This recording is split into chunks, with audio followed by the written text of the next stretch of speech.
오늘은 부활주일입니다. 우리 교회 절기 중에 가장 기쁜 주간이 아닌가. 돌아가신 주님께서 다시 사셨다 기념하는 우리 부활주일 예배를 다 같이 마음을 모아서 조용한 기도로 시작하겠습니다.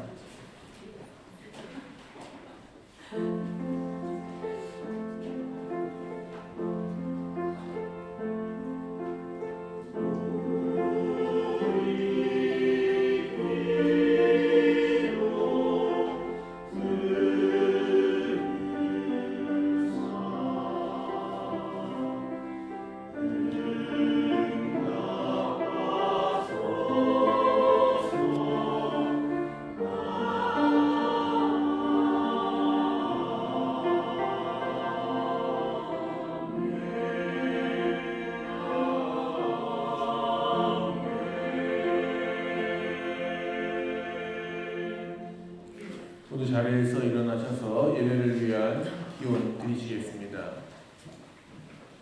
할렐루야. 나는 부활이요 생명이라 말씀하신 대로 예수 그리스도께서 다시 사심을 경배하는 부활주일 예배 위에 임재하여 주시옵소서. 우리를 위하여 십자가에서 주님을 하고 우리를 위하여 다시 사신 예수님을 사랑합니다. 죄와 죽음에서 승리하신 주님을 기쁨으로 찬양하오니 주여 오셔서 우리의 예배를 받아 주시옵소서. 아멘. 찬송가 190장 찬양하시겠습니다. 160장.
후에 12 제자에게와 그 후에 500여 형제에게 일시에 보이셨나니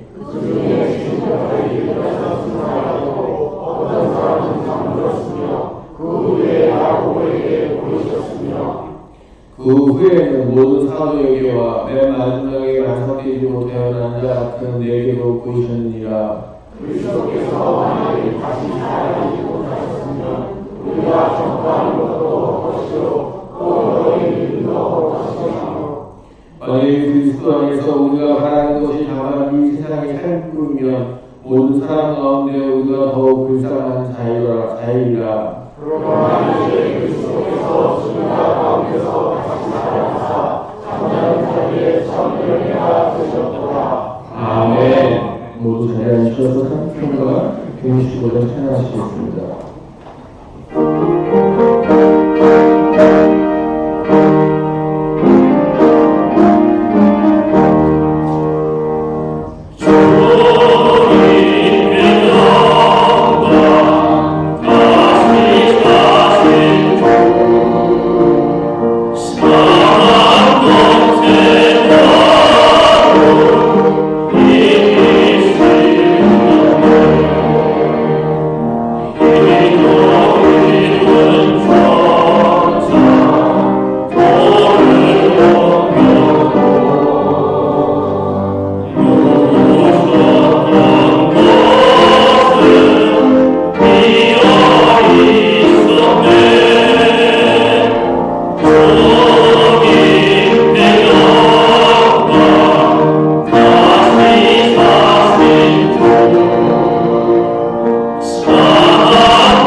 박성모님께서 공동기도 인도해 주시겠습니다.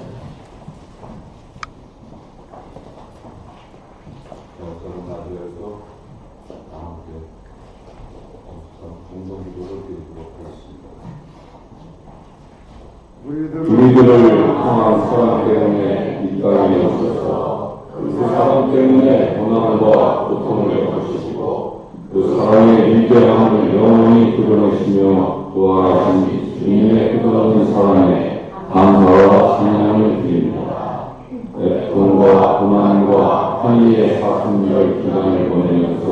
되게 하오니 주여 응답하옵소서.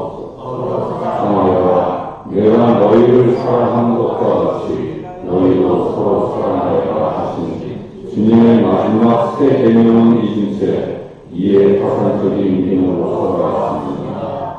이웃들에게 이에 파산 없는 주님의 참 사랑을 전할 때 그들도 우리를 향해 마음을 열고 사랑을 주리라 하십니다.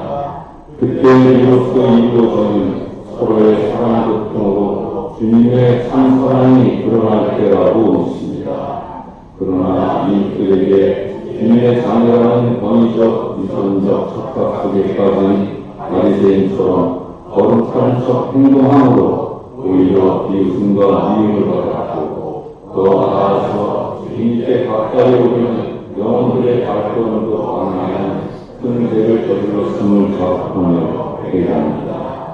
사랑을 아무 대가 없이 주기만 하시는 분은 오직 예수님은 이제부터라도 힘든 고난과 고통으로 울부짖는 이웃의 통곡에도 귀를 기울이고 그들의 아픔과 우리의 아픔을 서로 함께 기도하게 하셔서 우러나오는 사랑을 통하여 우리 모두 함께 오직 주님께 영광을 드리는 자녀로 어우러지도록 인도하소서.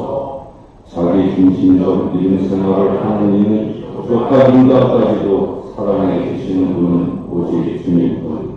우리의 힘만으로는 거듭나기에 너무 부족합니다.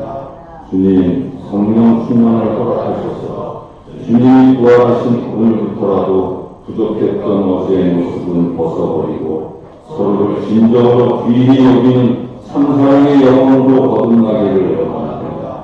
주님의 참사랑을 깨달은 영혼들이 주님 옆으로 모이는 역사적 기적의 장면도 보기 원합니다.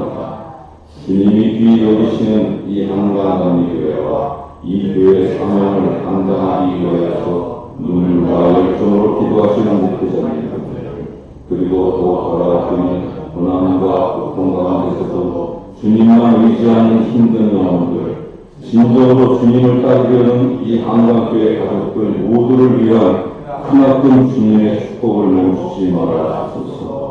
이 세상에 우리만이 아닌 사랑의 굶주린 영혼들에게도 부족한 사랑 때문에 행복하는 모든 영혼들에게까지도 주님의 축복이 충만하기를 간절히 바라오며 오늘 부활하신 그리스도시며 우리의 대신 귀한 예수님의 이름으로 기도드립니다. 아멘. 하늘에 계신 우리 아버지여 그 이름 거룩함을 받으소서. 주님 나라 임하시고 그 뜻이 천지에 이루어지도다. 일용할 양식 주옵시고 우리가 죄지은 자 용서한 것이 우리 죄 용서하여 주소서. 우리를 시험에 들게 하옵시고 다만 하늘에서 구하소서. 내게 나라와 권세와 영광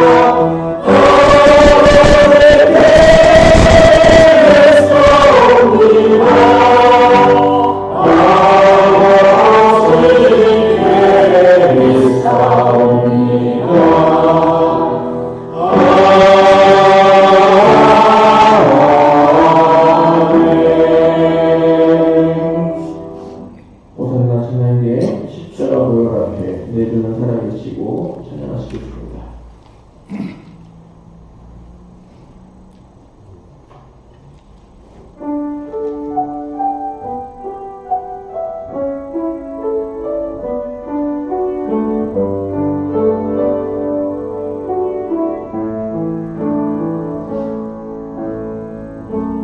날 찾으신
주 영광 하늘 받을게 그리스도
찬양 감사합니다.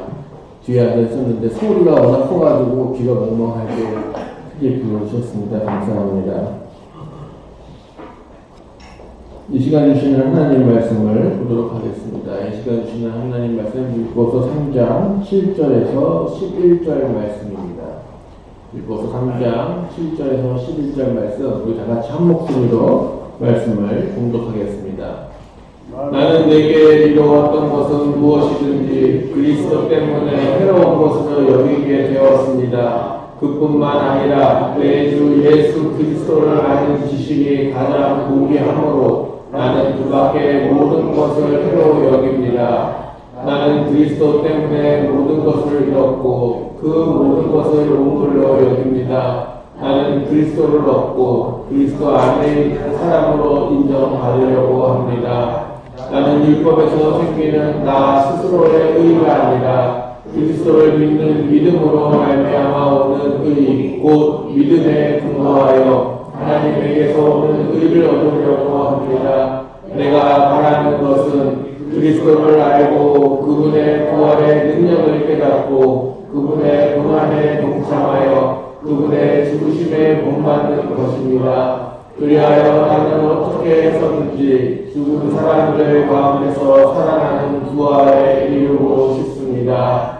아멘. 이는 살아계신 하나님의 말씀입니다. 하나님의 말씀은 생명의 말씀이요 날마다 구원의 능력이 되고 치유와 소망과 기쁨이 됩니다. 아멘. 오늘 말씀 제목이 부활을 바라는 사람의 특징이라고 정했습니다. 여러분들 요즘에 젊은 사람들이 뭔가 유튜브나 이런 데 올릴 때 보면 뭐 한국 사람들의 특징, 근데 그렇게 특징이라는 표현을 안 쓰고 한국 사람들의 뭐 연애 안 하는 사람들의 특징 이렇게 안 하고 연애 안 하는 사람들의 이런 식으로 많이 올리더라고요. 그래서 아마 특징을 줄여서 특이라 하는 거 아닌가 그런 생각을 해봅니다. 오늘 저도 부활을 바라는 사람들의 특징, 요즘 사람들 말로 하면 부활을 바라는 사람들의 이 무엇인가 한번 말씀을 통해서 보려고 합니다. 부활주일은 이 예수님이 부활하셨다는 이 사건이 없었으면 기독교는 존재하지 않지요. 그냥 다른 여러 종교들과 함께 어떻게 이 땅을 살고 어떻게 살아야 되는지 배우고 끝이 났었을 것입니다. 좋은 마음의 훈련, 정신적 수양 이렇게 끝나고 말았을 것입니다. 그런데 부활이라는 죽었던 사람이 다시 살아나셨다. 그리고 다시 오실 것이다. 그리고 지금도 우리에게 성령과 함께 하신다라는 그 독특한 사건 때문에 우리가 아마 다른 종교들하고는 구별되는 것을 볼 수가 있습니다. 과연 부활을 바라는 사람들의 특징은 무엇이 있을까요? 7절 말씀을 한번 다시 보면 나는 내게 이루었던 것은 무엇이든지 그리스도 때문에 해로운 것으로 여기게 되었습니다. 이렇게 고백을 합니다.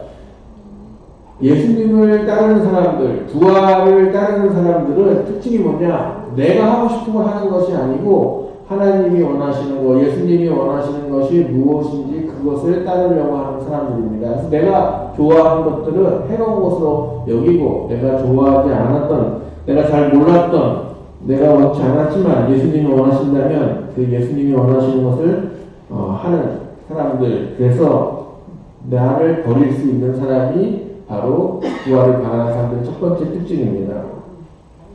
여러분들이 신앙생활을 하고 여러분들이 하나님을 알아갈 때 우선 내가 가득 차 있으면 하나님을 온전히 알 수가 없고 예수님을 온전히 알 수가 없습니다. 왜냐? 내가 원하는 것들이 되지 않는다로 예수님을 평가하기 때문에 그렇습니다. 그래서 여러분 기도할 때 하나님이 원하시는 기도, 주님이 원하시는 일들을 기도하고 살아가십니까? 아니면 내가 원하는 일들 이렇게 해주십시오, 저렇게 해주십시오, 이거 잘 되게 해주시고 저거 잘 되게 해주시고 하는 기도를 하고 계십니까? 만약에 내가 원하는 기도를 하고 있다 그러면 아직도 우리는 주님을 원하는 삶을 살다기보다는 내가 원하는 삶을 살고 내가 원하는 하나님, 내가 말하는 대로 해주시는 하나님, 그런 아주 기초적인 신앙, 다른 종교에서도 얘기하는 그런 신앙에 머물러 있지 않을까 생각을 해봅니다. 그래서 첫 번째 우리가 예수님의 부활을 바라는 사람이라면 나 중심을 버리고 예수님 중심으로 쓰셔야 합니다. 로마서 6장 5절 말씀을 보면 우리가 그의 죽으심과 같은 죽음을 죽어서 그와 연합하는 사람이 되었으면 우리는 부활에 있어서도 또한 그와 연합하는 사람이 될 것입니다. 예수님처럼 예수님이 부활하신 것처럼 우리들도 그렇게 따라 살면 예수님처럼 우리도 부활할 것이다. 이렇게 믿음을 가질 수 있다는 것입니다. 여러분 연애할 때 사랑할 때 되면 또 연애뿐만이 아니라 아이들을 키울 때도 보시면 사랑하는 사람이 있으면 내가 원하는 대로 하지 않고 상대방이 원하는 것을 하려고 노력을 합니다. 내가 먹고 싶은 것을 먹는 것이 아니고 내가 사랑하는 사람이 뭘 먹기를 원하는지 그것을 사주고 싶어 하는 것이 사랑하는 마음이 있을 때 일어나는 일입니다. 우리가 하나님을 사랑한다면 내가 먹고 싶고 내가 하고 싶은 것을 요구하는 것이 아니고 하나님이 나를 통하여 하시고자 하는 것들이 무엇인지를 위해서 기도할 수 있는 사람들이 되어야 하는 것입니다. 여러분들 오늘부터 기도하실 때 그래도 우리도 사람인지라 하나님 이렇게 해주시면 그래도 좋겠습니다. 그래도 요거 하시면 더 감사하겠습니다. 이렇게 기도할 수밖에 없지요. 그러나 하나님 원하시는 것들을 믿으며 살 수 있게 해주십시오. 주님 원하시는 것들을 무엇인지 알게 해주십시오. 이렇게 기도하신 여러분들 되시길 바랍니다. 8절 말씀을 보시면 그뿐만 아니라 내 주 예수 그리스도를 아는 지식이 가장 고귀함으로 나는 그 밖에 모든 것을 해로 여깁니다. 나는 그리스도 때문에 모든 것을 잃었고 그 모든 것을 오물로 여깁니다. 그래서 예수님 중심으로 살려면 예수님이 어떤 분인지를 알아야죠. 내가 사랑하는 사람이 생겼는데 마음이 막 동하고 사랑하는데 근데 그 사람이 원하는 걸 하려면 그 사람을 알아야 그 사람이 원하는 걸 할 수가 있겠죠. 그래서 그 사람이 무엇을 좋아하는지 무엇을 원하는지 말로는 아니야 괜찮아 하는데 진짜로 괜찮은 건지 아니면은 원하지만 미안스럽게 말하는 건지를 구별할 수 있어야 하는 것입니다. 그래야 온전히 사랑할 수 있겠지요. 그래서 예수님의 부활을 말하는 사람의 두 번째 특징은 예수님을 바로 알려고 노력하는 것입니다. 알려고 노력하고 예수님을 아는 지식이 가장 고귀하다. 그 외에는 다 중요치 않다. 이렇게 이야기하는 거고 있습니다. 예수님이 무엇을 좋아하시는지 무엇을 원하시는지 어떻게 하기를 원하는지 알려면 여러분들 어떻게 알 수 있겠습니까? 바로 성경 말씀을 잘 보는 것입니다. 그래서 우리는 성경을 가까이 두고 성경 말씀을 늘 들어야 그래야 우리 안에 믿음이 생기고 그래야 예수님이 무엇을 원하시는지 알 수가 있습니다. 안타깝게도 요즘 사람들은 함축해서 간단하게 하는 걸 좋아합니다. 영상 같은 것도 예전에는 10분, 20분 막 봤는데 이제는 그것도 길다고 생각이 되어서 1분, 2분으로 줄여서 영상을 봅니다. 목사님들이 이제 제가 얘기를 나눴는데 예전에는 설교 영상은 딱 따가지고 올려놨대요. 근데 안 보더래요. 그래서 요즘에는 설교 영상을 2분으로 줄여가지고 쇼츠로 만들어서 올려야 본다고 합니다. 그걸 보고 궁금한 사람들이 20분, 30분짜리 설교를 듣는다 이렇게 이야기를 합니다. 성경은 참 깁니다. 우리가 일독을 하고 있습니다. 그래서 1월 1일부터 시작해서 지금까지 오는데 때로는 20분, 때로는 30분 이렇게 성경을 읽고 듣고 하고 있는데 아직도 하루에 20, 30분씩 읽고 들어야 1년 안에 간신히 한 번을 볼 수가 있습니다. 이렇게 일독을 하는 이유도 예수님을 잘 알고자 하는 마음 때문에 있습니다.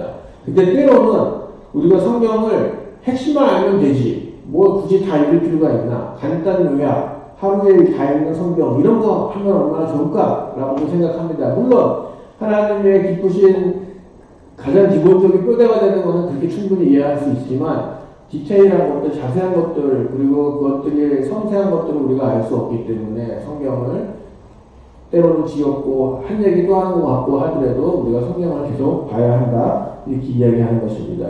그럴 때에 우리가 온전히 잘 알 수 있습니다. 디모데후서 3장 16절 17절 말씀을 보시면 모든 성경은 하나님의 영감으로 된 것으로 교훈과 책망과 바르게 함과 의로 교육하게 유익합니다. 성경은 하나님의 사람을 유능하게 하고 그에게 온갖 선한 일을 할 수 있게 하는 것입니다. 성경은 단순히 지식만 쌓는 것이 아니라 성경을 읽다 보면 하나님이 주시는 지혜와 하나님이 주시는 영으로 인해서 우리가 지혜로운 사람들이 되고 유능한 사람들이 됩니다. 그래서 선한 일을 도전할 수 있게 되죠. 기독교의 유명한 사람들의 이야기를 보면 그냥 갑자기 길 건너가다가 하나님 말씀하셔가지고 이렇게 변했습니다라는 사람들은 사도 바울밖에 없을 거예요. 사도 바울도 길 가다가 비주얼에서 만났지만 그거는 성경에 대한 지식이 풍부했던 사람들이고 어떻게 사는 것이 하나님께서 올바른 사람이냐 그래서 예수를 따르는 사람들을 없애는 것이 올바르다라고 생각했기 때문에 그렇게 한 것입니다. 우리가 아무 노력을 하지 않는다면, 아무런 생각 없이 산다면, 하나님 말씀을 멀리하고 산다면 하나님과 가까워지기가 그만큼 더 어려워지는 것입니다. 여러분들 성경을 가까이 두시고 말씀을 사모하시고, 그리고 이거 다 아는 내용인데 그래도 계속 읽다 보면 하나님이 주시는 지혜, 또 성령의 역사가 여러분들을 통하여 나타나게 될 것입니다. 그래서 여러분들 구원을 바라는 사람 두 번째 특징은 예수님을 알아가는 것입니다. 성경을 가까이 하시길 바랍니다. 세 번째 특징은 다시 8절 말씀 한번 다시 보시면, 나는 그리스도 때문에 모든 것을 잃었고 그 모든 것을 오물로 여깁니다. 나는 그리스도를 얻고 그리스도 안에 있는 사람으로 인정받으려고 합니다. 세 번째는 버릴 각오가 되어 있어야 하는 것입니다. 내가 하나님의 사람이다. 내가 성령으로 거듭난 사람이다. 내가 부활에 이르는 사람이 되고 싶다면 그 사람답게 살아야 됩니다. 그래서 세상 것들을 버릴 수 있는 용기가 필요합니다. 근데 그것이 참 어렵지요. 우리는 이 땅을 살아가니까 맛있는 음식 버리기가 어렵습니다. 돈이 주는 풍족함을 버리기가 어렵습니다. 지구가 병들어가고 있고 기후 위기가 오고 있고 조만간 우리 자손 때의 지구에서 잘 살 수 있을까 없을까 아무도 모르는 상황에 지금 우리는 그런 위기에 살고 있습니다. 그런데 지금도 하루빨리 바꿔야 되는데도 불구하고 지금도 전 세계에서는 전쟁이 나고 어쩔 수 없이 화력 발전을 돌리고 원자력을 사용하고 지구를 파괴하고 있음에도 불구하고 그거를 고치지를 못하고 계속 기껏 한다는 것이 조금씩 줄여가자 이 정도로 우리가 살고 있지요. 제가 앞으로 우리 자손들이 우리 선조들이 이렇게 지구를 망가뜨려놔서 우리가 이렇게 됐다. 어쩌면 인간이 더 이상 살지 못하는 그런 지구로 만들지도 모를 것 같습니다. 왜냐, 우리 안에 있는 욕심을 버리지 못하기 때문에 우리 안에 있는 권력에 대한 탐욕과 물질에 대한 욕심, 편리함 이런 것들을 어느 정도는 우리가 포기하고 버리고 나눌 수 있어야 되는데 그걸 하지 못하다 보니까 지구까지도 병들게 하고 있는 것을 볼 수가 있습니다. 우리는 두 가지 길을 다 갈 수가 없습니다. 반대별로 길이 있는데 어떻게 두 가지 길을 갈 수 있겠습니까? 그래서 한 가지는 버릴 수 있어야 합니다. 하나를 버리고 가야 하는데, 그래서 예수님을 따라서 말씀을 따라서 우리가 살아가야 하는 것인데, 사실 우리 앞에 있는 건 현실적인 세상이 보이고 현실적인 법이 보이고 현실적인 가치관들이 우리를 짓누르고 있기 때문에 예수님 따라가는 길이 어렵습니다. 그러나 우리가 그것들을 버릴 수 있는 사람들이 되어야 하나님의 일들을 더 또 부활한 사람들의 삶을 살아갈 수가 있는 것입니다. 제 친구 중에 믿지 않는 친구들도 있고 중학교 때 친구들, 또 성공한 친구들도 있는데 저보고 항상 그래요. 왜 목사하냐? 얼마 받나요? 그거 받고 아니야. 그런 얘기를 많이 합니다. 이게 목사님들 믿는 사람들한테는 나오지 않는 얘기들이죠. 목회자의 일을 뭐로 평가합니까? 월급으로, 물질로 평가를 합니다. 차라리 우리 회사로 와라. 그럼 내가 더 줄게. 막 이렇게 얘기를 합니다. 그 가치를 모르기 때문에 그렇게 이야기를 하는 것이죠. 그런 것들보다 나는 이게 더 좋다. 뭐 세상이 주는 어떤 쾌락보다도 이게 더 좋기 때문에 나는 이것을 한다라고 얘기를 해도 못 알아듣습니다. 그게 뭐 재밌냐. 나도 가봤는데 졸리기만 하더라. 갔더니 그냥 재미없는 얘기들만 하더라. 갔더니 뭐 그게 자기가 좋은 데 많이 아는데 좋은 데 데려가 줄게. 거기 가면 아주 그냥 못 먹어본 음식들도 있어. 한번 데려가 줄게. 그럽니다. 먹는 거 좋아하지만 그런데 안 따라갑니다. 왜냐하면 가서 한번 먹어봤는데 너무 맛있으면 어떡합니까? 제가 그만큼 돈도 없는데 매번 가자고 할 수도 없는 거 아니겠습니까? 그래서 저는 아주 비싼 데는 안 따라갑니다. 괜히 먹었다가 맛들여가지고 거기 하고 싶으면 어떡합니까? 그래서 아예 그쪽은 알을 들여놓지도 않았습니다.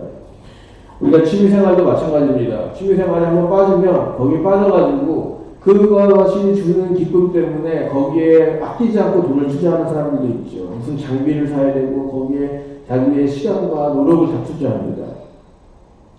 우리가 예수님을 사랑하는 사람이고 예수님에 빠져 살고 성경을 사랑하고 사는 사람이라면 그런 것들을 버릴 수 있는 사람들이 되어야 하는 것입니다. 제가 예전에 한 학생을 가르쳤는데 그 친구가 예전에는 기억하시겠지만은 교회에서 문학의 밤이라는 걸 했습니다. 학생들이 올라와서 시도 읽고 노래도 부르고 뭐 연극도 하고 막 이런 것들을 했습니다.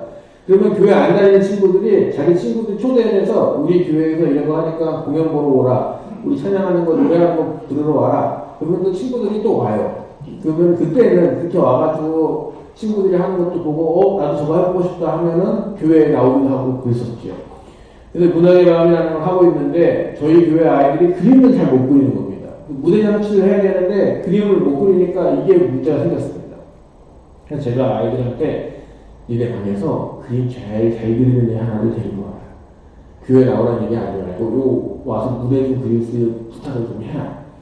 그러면은 뭐 선물도 주고 맛있는 것도 사준다고 그래라. 그랬더니 친구 하나를 데리고 왔어요. 전도사님, 근데 제가 전도사님 우리 반에서 그림 제일 잘 그리는 애예요. 그걸 데리고 왔어요. 그래서 이것도 그려줄 수 있겠냐? 이랬더니 그려주겠대요. 그래서 이제 그렸는데 되게 잘 그리는 거예요. 아, 미안한데 이것도 해주면 어떨까? 저것도 해주면 어떨까? 그래서 그 친구가 하루만 온 것이 아니고 한 2, 3일을 교회에 와서 무대 장치를 했습니다. 근데 자기도 재밌고 또 주변에 사람들이 자기를 다 막 이뻐해주고 뭐 목사님도 와가지고 야 너 실력 좋다 고맙다 그러고 막 할머니 권사님도 와가지고 등 뜯어주고 뭐 용돈도 지어주고 막 가니까 내가 너무 교회에 사랑하게 됐습니다. 예수님을 사랑했다기보다 교회에 왔더니 자기 재능을 막 발휘하고 칭찬을 받으니까 너무 좋았습니다.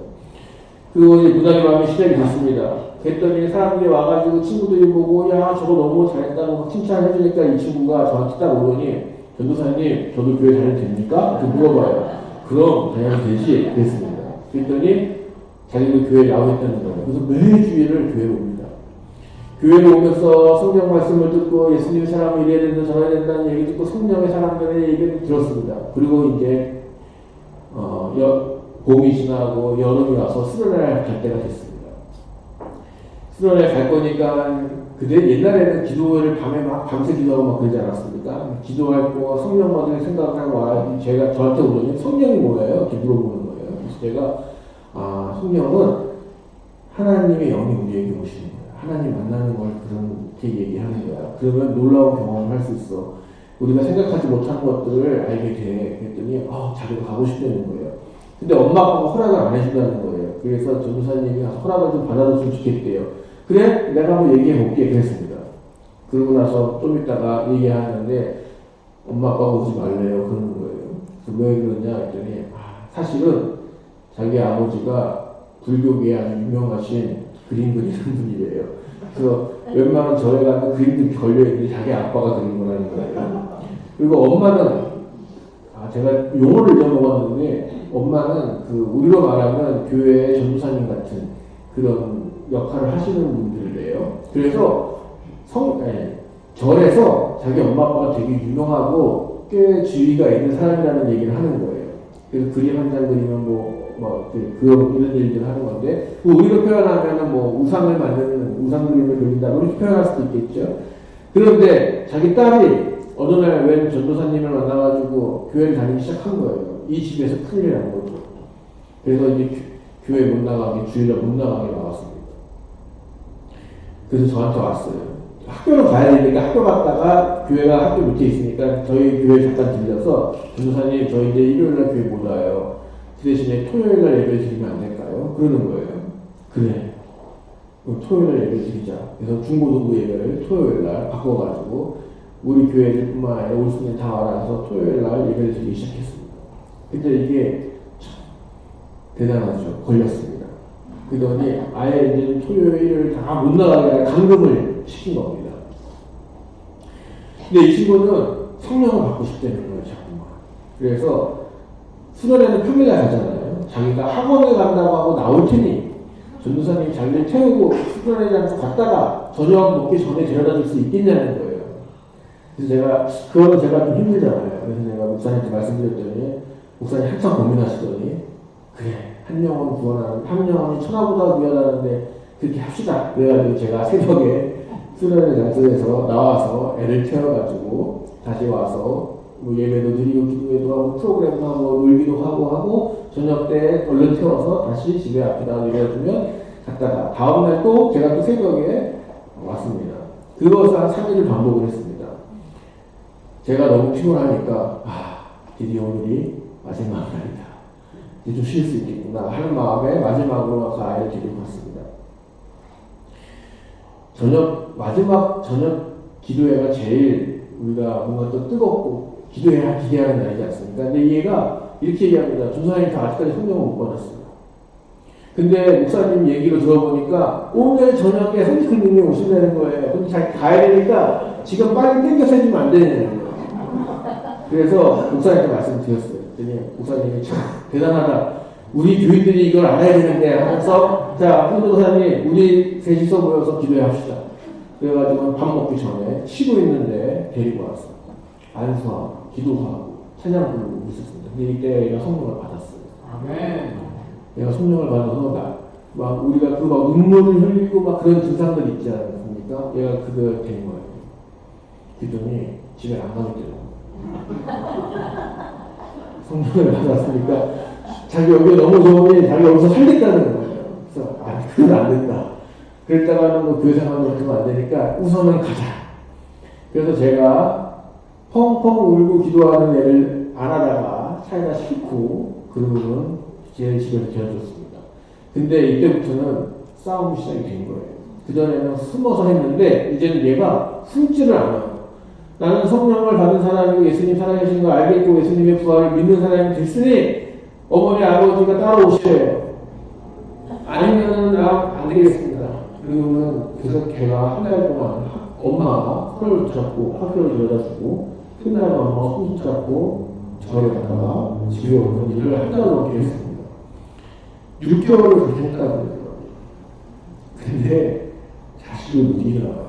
엄마가 지치죠. 매일 그렇게 애를 데리고 다닐 수가 없으니까 결국에 한 6개월 지나서 얘가 다시 왔어요, 교회를. 그래서 엄마가 니네 마음껏 살아라. 엄마 아빠가 우울하게 하지 마라. 그거는 내버려줘야 되는 거예요. 그래서 교회에 와서 예배를 드리고 기도하고 찬양하는데 자기 부모까지 그리고 얼마나 불편해요. 얼마나 많이 혼나고 예전에는 사실 맞기도 했지 않습니까? 요즘에는 안 되지만 그런 힘든 과정을 겪으면서 그렇다고 해서 얘가 그렇다고 공부를 갑자기 잘해졌다거나 갑자기 얼굴이 예뻐졌다거나 키가 갑자기 커졌다거나 하는 일은 안 일어나죠. 얘는 그냥 그대로 똑같습니다. 근데 그 아이가 마음이 바뀌었죠. 그러니까 그 탄압을 받고 부모 형제들로부터 혼나고 감시를 받고 용돈이 줄고 그래서 자기 하는 교회 왔는데 한국어를 못해요. 용돈이 하나도 없어요 이제는. 그리고 집도 걸어다니 버스비가 헌금할까봐 그것도 안 준대요. 그래서 걸어다니는 그러더라고요. 그래서 제가 용돈을 줬어요. 이걸 헌금해라. 그래서 걔는 또 헌금을 해야 된다고 자꾸 그러는 거예요. 그래, 이걸로 사먹고 제가 그래서 헌금을 하는 걸 제가 그렇게 봤습니다. 이 친구가 왜 이렇게 바뀌었을까? 자기가 성령을 받으니까 자기가 갖고 있었던 것들이 아무런 가치를 못 느끼니까 그걸 다 버릴 수가 있었습니다. 베드로전서 2장 4절의 말씀을 보시면 주님께 나아오십시오. 그는 사람에게는 거리를 가주셨으나 하나님께는 택하심을 받은 살아있는 귀한 돌입니다. 예수님도 사람들에게 거리를 받아서 십자가에 달려 돌아가셨죠. 사람들이 볼 때는 가치 없는 일이 되어버렸습니다. 아무것도 아닌 것이 됐고 실패한 사람이 되었죠. 그런데 하나님께서는 그분을 부활하시게 하시고 우리에게 그걸 증거로 삼으시고 그를 따르면 우리들도 그렇게 될 것이다 것을 들었습니다. 여러분 이 땅에서 아무리 부자로 살고 큰 권세를 누리고 큰 영향력을 가졌다 한들 죽음은 어떻게 되겠습니까? 죽음 앞에 우리가 얼마나 무기력합니까? 생명 연장을 어떻게든 해서 조금 더 살 수 있겠지만 영원히 살 수는 없지 않겠습니까? 그 죽음 뒤에 오는 세상을 대해서 이 친구는 경험을 하니까 자기는 겁나지 않대요. 아버지가 예전에 화를 내면 엄청 무서웠는데 성령을 체험하고 나니까 아버지가 화를 내면 불쌍하게 여겨진대요. 예전에 그렇게 엄마를 무서워했는데 이제는 엄마가 하나도 안 무섭다는 거예요. 왜요? 예수님이 나와 함께 하시니까. 하나도 안 무섭다고 얘기합니다. 거기는 제가 만났어요. 어쩔 수 없이. 그분이 교회 찾아왔어요. 너 때문에 우리 딸이 맞췄다. 이 얘기를 저한테 하는 거예요. 죄송합니다. 저도 이렇게까지 열심히 될 줄 몰랐습니다. 그렇게 얘기하고 그래도 자기가 원하는 거 어떻게 하겠습니까? 계속 그랬습니다. 한 이틀 막 그러시더니 그 다음 저는 알아서 하세요. 그러더니 그래서 그 친구 진짜 알아서 그 열심히 다니고 회장도 하고 청년부 회장까지 하는 것을 제가 보고 왔습니다. 여러분들 버림받을 수 있는 용기도 필요합니다. 이 땅에서 나는 가치없는 사람처럼 느껴질 때도 하나님 앞에 내가 올바르다면 그건 나의 부활의 삶이 되었다면 그것으로 귀한 것이고 그것으로 만족할 수 있으셔야 하는 것입니다. 마태복음 19장 29절에 이런 말씀이 있습니다. 내 이름을 위하여 집이나 형제나 자녀나 아버지나 어머니나 자식이나 딸을 버린 사람은 백배나 받을 것이요 또 영원한 생명을 물려받을 것이다. 이 친구가 주님의 이름 때문에 형제 자매를 바꿔받고 아버지와 어머니로부터 버린 자식이 되었죠. 사실 저도 지금도 궁금합니다. 과연 어떻게 지금 됐을까? 그 집은 어떻게 됐을까? 혹시 그 집안에 온 집안이 다 기독교로 바뀌지 않았을까? 그건 상상을 해보는데 연락할 게 없어서 궁금해하고 있습니다. 그런데 주님의 이름으로 이런 것을 받는 거 고통스럽죠. 힘들죠. 두려워하는 것 같죠. 그런데 그렇게 고통을 받는 사람들은 100배나 받을 것이다. 이 100배, 내가 그 대신 그만큼 얻는다에다가 퍼쓰는 것이 아닙니다. 그것을 얻는 것은 무엇입니까? 영원한 생명을 얻는 것. 이것이 100배로 귀중한 일이라는 것입니다. 그래서 여러분들, 하나님의 사람으로서 나를 버리고 예수님을 알아가고 그리고 내가 좋아하는 것들을 포기할 수 있는 그런 용기를 가지시기를 바랍니다. 부활을 말하는 사람들의 특징 네 번째는 나의 노력이 아니라 믿음으로 하는 것입니다. 9절 말씀을 보시면 나는 율법에서 생기는 나 스스로의 의가 아니라 그리스도를 믿는 믿음으로 말미암아 오는 의 곧 믿음에 근거하여 하나님에게서 온 의를 얻으려고 합니다. 우리가 노력하는 우리는 율법 법칙이 국가에 살고 있죠. 그래서 법을 중요하게 여기고 법대로 하나님 일을 하고 법이면 옳다라고 생각을 합니다. 그래서 법에 익숙해지고 노력한 만큼 얻는다는 것에 익숙해져 있습니다. 근데 하나님을 따르는 사람, 예수님의 사람들은, 부활을 꿈꾸는 사람들은요, 내 노력으로 그것이 이루어지는 것이 아니라는 것입니다.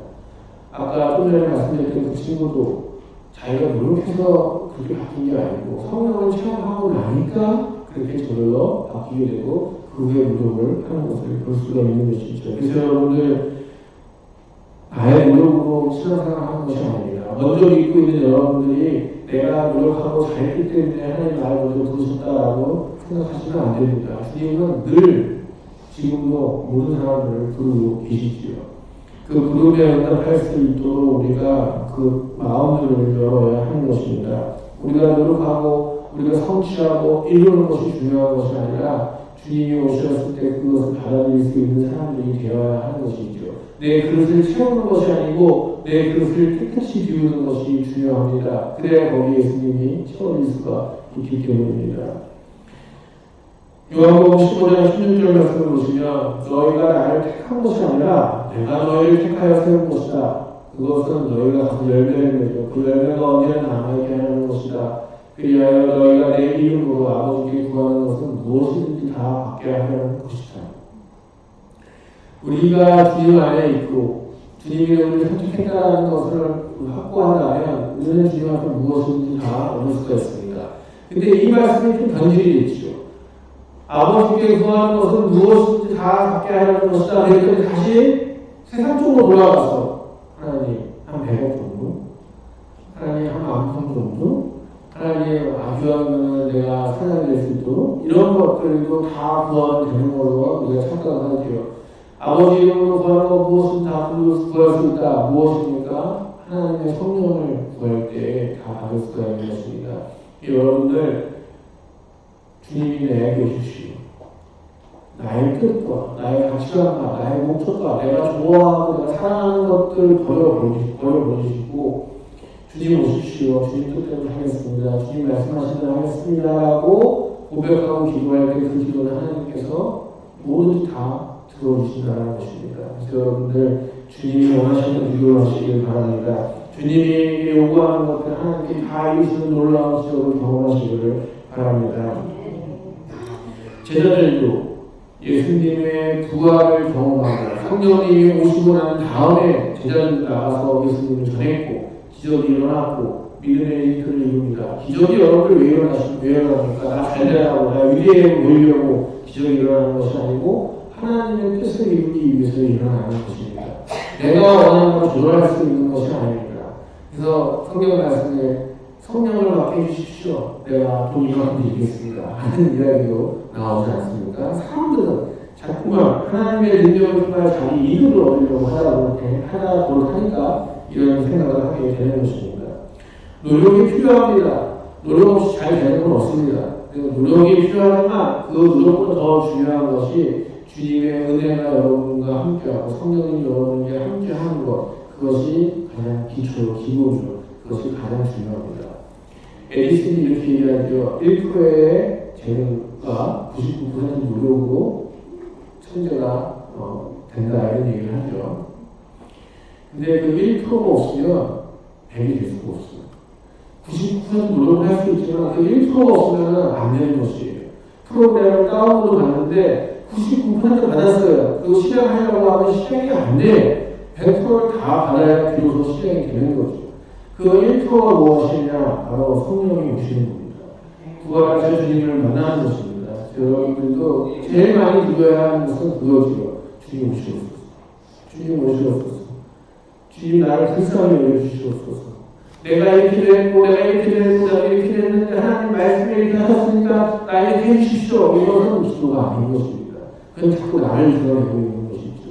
그러니까 하나님 나를 불쌍히 여기시고 다 내어버리게 하시고 내가 좋아하는 것들도 다 잊게 하시고 그리고 주님 오셔서 주님의 사랑으로 만들어 주십시오. 이것을 제일 많이 구하시기를 바랍니다. 마지막으로 10절 말씀을 한번 보시면 내가 바라는 것은 그리스도를 알고 그분의 부활의 능력을 깨닫고 그분의 고난에 동참하여 그분의 죽으심을 공유하는 것입니다. 그래서 우리는 영성스러운 삶을 산다기보다는 주님 일을 따라 살다가 고난받고 힘들고 애쓰고 수고하고 노력하는 삶을 살아가는 것이 바로 기독교인들의 삶인 것입니다. 내가 때로는 사회적으로 유명한 사람이 될 수도 있습니다. 물질적 풍요를 누릴 수도 있습니다. 또 큰 건강을 얻을 수도 있지요. 근데 그것들이 이유가 뭡니까? 그것을 통하여 무엇을 할 것이냐 이것입니다. 그리스도를 따라서 그분의 고난에 동참하고 그분의 죽으심을 본받을 수 있고 그래서 나도 그렇게 부활할 거라는 확신을 갖고 산다는 것, 그것이 가장 중요합니다. 제가 이제 강정 목사님이 몸이 안 좋아가지고 많이 기도하지 않습니까? 저도 하나님 뜻대로 하시옵소서. 저는 거꾸로 기도하죠. 하나님 뜻대로 하시옵소서. 그래서 살려주시옵소서. 저는 그렇게 기도하면 속상하죠. 속상하고 그래도 하나님 뭐 하셔야 되는 거 아니겠습니까? 아깝지 않습니까? 그리고 저도 합니다. 우리 인간적인 뜻이죠. 그러나 하나님께서 그렇게 응답해 주시기를 바라는 마음으로 기도를 합니다. 여러분들도 주님의 부활의 능력을 또 고난에 동참하시기를 바랍니다. 누가복음 9장 23절 25절 말씀을 보시죠. 주 예수께서 모든 사람에게 말씀하셨다. 나를 따라오는 사람은 자기를 부인하고 날마다 자기 십자가를 지고 나를 따라오느라. 누구든지 제 목숨을 구하려고 하는 사람은 잃을 것이고 누구든지 나를 위하여 그 목숨을 잃는 사람은 목숨을 구할 것이다.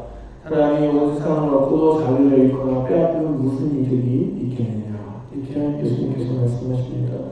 여러분들 부활을 갖고 계신 분들, 소망을 갖고 계신 분들, 가급적 나의 삶 속에서 세상적인 일들, 나의 일들을 조금씩은 줄여가고 하나님의 일들을 조금씩 늘려가고 하나님이 원하시는 것이 무엇인지 찾아보시고 그것들을 위해서 헌신하시고 또 수고하시고 노력하셔서 부활의 기쁨을 여러분들 누리시길 바라겠습니다. 부활을 바라는 사람들의 특징을 잘 기억하셔서 여러분들도 부활의 능력을 경험해 보시고 그 부활의 능력으로 힘차게 일단 살아가시는 여러분들 되시기를 축복합니다. 성천 장로님께서 주의 사랑 안에서 특성을 주실 때 준비하시는 하나님께 기원하시겠습니다.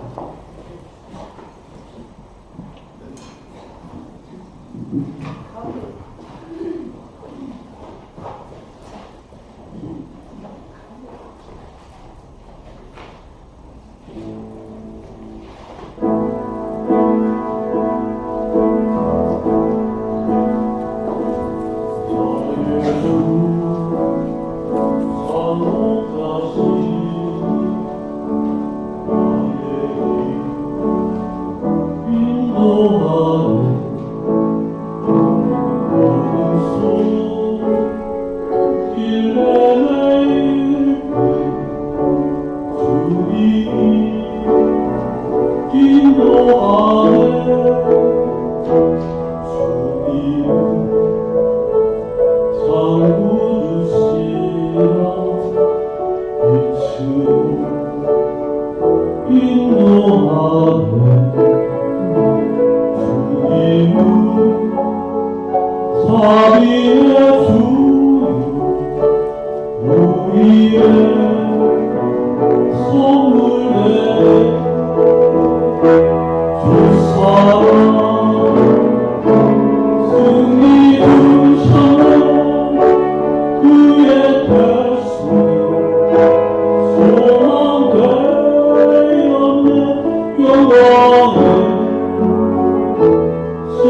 원하신 내용 중에 감사의 시간을 좀 갖도록 하겠습니다. 유출을 나누는 1, 2주간에 범사에 감사의 주셨습니다. 진인숙 권사님, 박수호 권사님, 부족한 저희 가정의 희망과 소망의 생명을 예비하여 주시네 감사드립니다. 유승희 권사님, 장혜정 권사님, 하나님 슬기와 민수, 완유와 주님을 올려드립니다. 또 라오스 감사의 주셨습니다. 손찬도 저는 김수환 라오스 선교를 일주일간 전하는 장목사님, 황목사님 건강하게 해주시고 기쁘고 감사한 일 가득하게 하시옵소서 감사해서 건축님을 드리셨습니다. 홍성원장님, 신진희 권사님도 감사에 감사하여서 건축 헌금 드리셨습니다. 홍준희, 홍세희 성도님, 인도하신 하나님께 감사하여서 건축 헌금 드리셨습니다. 홍세희 유재성 권사님 가정에서 그것을 감사해서 건축 기금을 드리셨습니다. 송석희 상임사님께서 감사를 드리셨습니다. 기도하시겠습니다.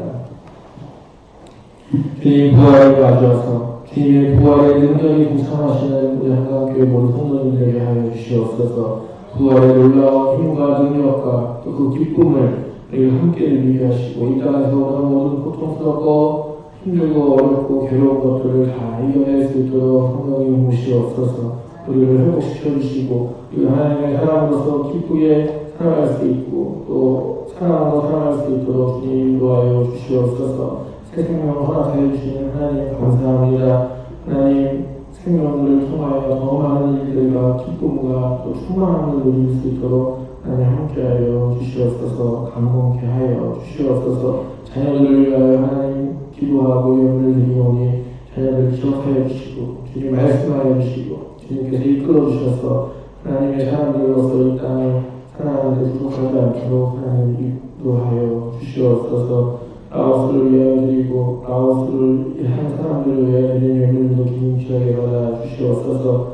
라오스를 통하여 하나님 그곳에서도 하나님의 사람들이 많이 일어나게 하시고 하나님의 사랑의 정신들이 널리 퍼지게 하시고 그와의 기쁜 축들이 넘쳐날 수 있도록 주님 함께하여 주시옵소서. 우리가 이 예물을 통하여 하나님 나라를 위해 사용되게 하여 주시고 드릴 손길도 주님 취하게 하여 주시오며 어렵고 힘든 중에서도 하나님 구별하여 예물을 드립니다. 그 손길을 기쁨으로 받아 주시옵소서. 또 채워주셔서 더 많은 일들을 감당할 수 있게 하여 주시옵소서. 예수님의 이름으로 기도합니다.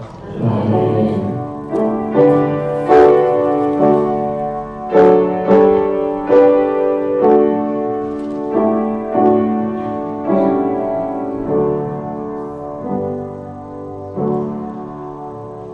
손들이 빌릴 시간입니다. 우리 앞뒤 저들과 인사 나눠주시면 감사하겠습니다.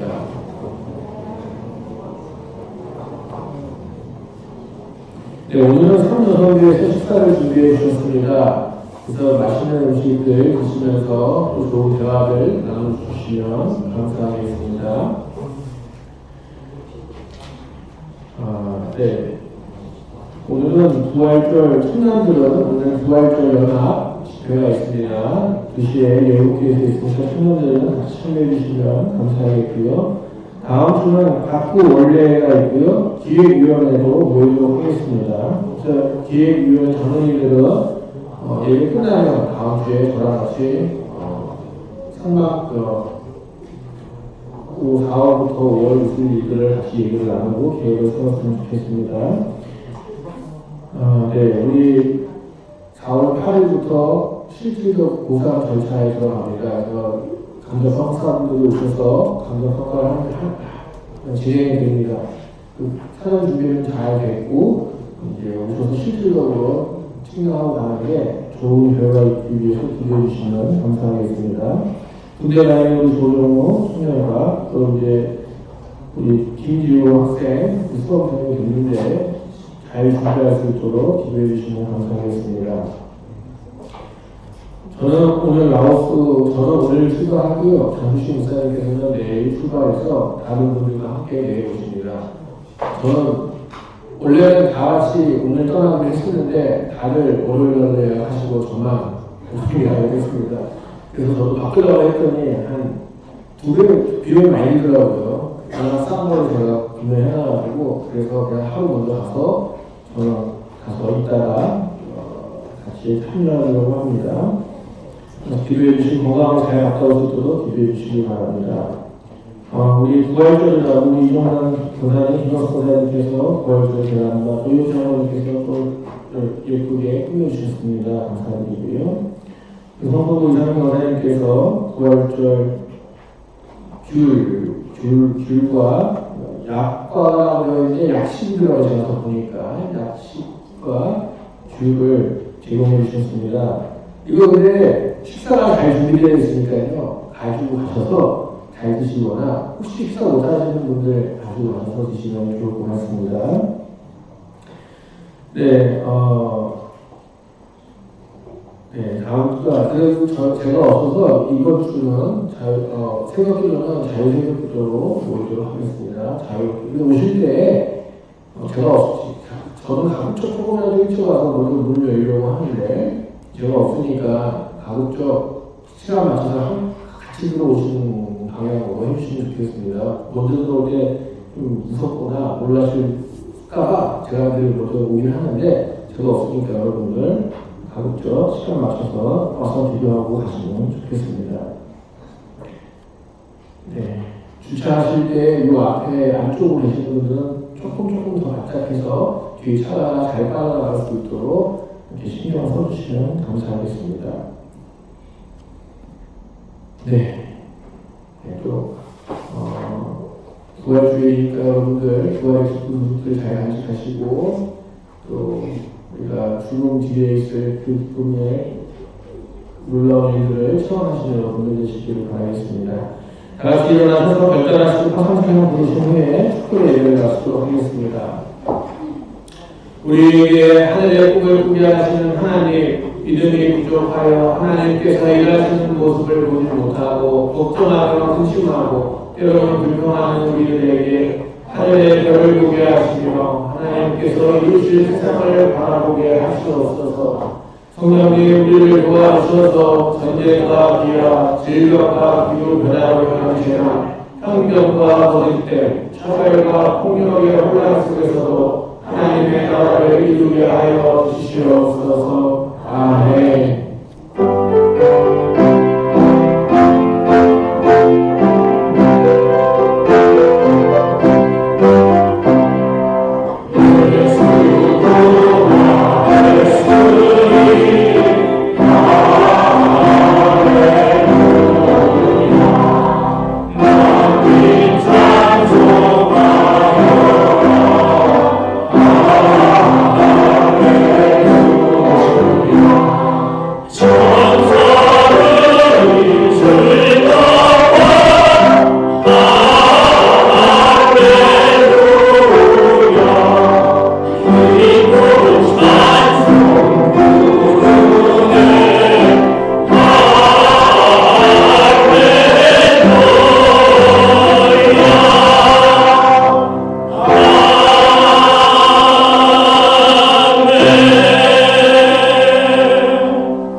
이제는 우리 구주 예수 그리스도의 은혜와 하나님 아버지의 지나신 사랑과 성령님의 감화운동 역사의 인도하심이 부활절을 맞아 부활하신 주님의 그 놀라운 생명력과 부활하신 주님의 그 놀라운 능력이 우리 모든 한가운데 성도님 머리 위에, 가정 위에, 또 기업 위에, 또 전쟁과 기후재난으로 고통받는 모든 사람들 머리 위에, 군대에 있거나 또 공부 중에 있는 우리 학생들 머리 위에 이제부터 영원토록 함께 하시기를 간절히 축원하옵나이다.